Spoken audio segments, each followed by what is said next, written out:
position on global warming is that there's no question that the world's getting warmer in many spots. However, I gotta tell you, I've seen scientific studies that show it's getting colder in some spots too.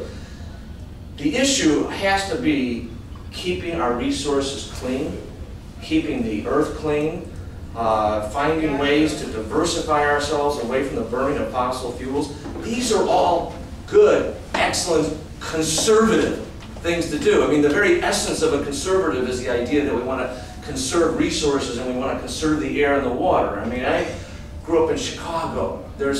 I can remember days back in the 70s and 80s when you couldn't even see the big tall buildings in downtown because of the haze and because of the smog. That can't be good for anybody. And so if I'm President of the United States, we're going to enact policies that are going to make sure that polluters pay.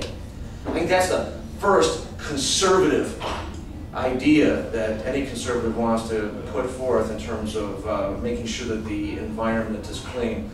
The concept of private property is a conservative idea. And you know, the concept there is that people who own private property don't despoil it willingly, right?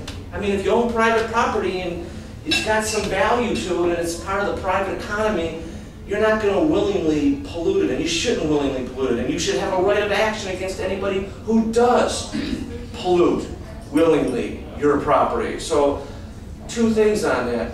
Clean the air, clean the water, private property, conserve our resources, diversify ourselves away from fossil fuels. I'm not a big oil guy.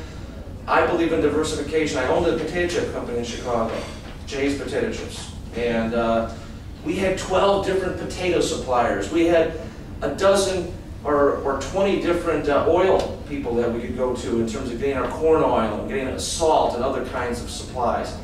We didn't rely on one thing alone. The idea that we get 90% of our transportation fuel from oil is disturbing, I think, to most Americans. Diversification is key.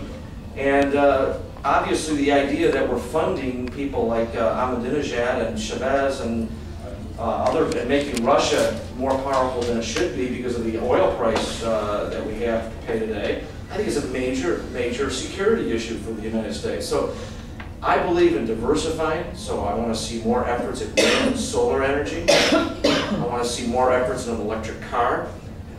The way that we're going to do that, though, is with the private economy. That's what creates the innovation and the investment for these kinds of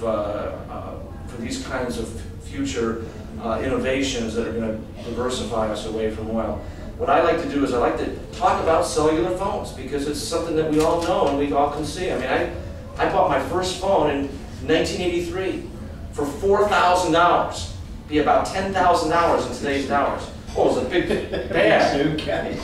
And it was necessary, and it was great because I needed it for my business. Today, this phone is about a couple $100, and it's a mini computer. And why? Because of the private economy.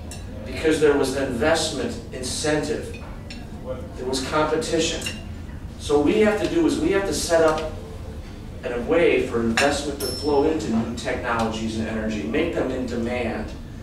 And I believe that government can assist in that process, no question about that. So.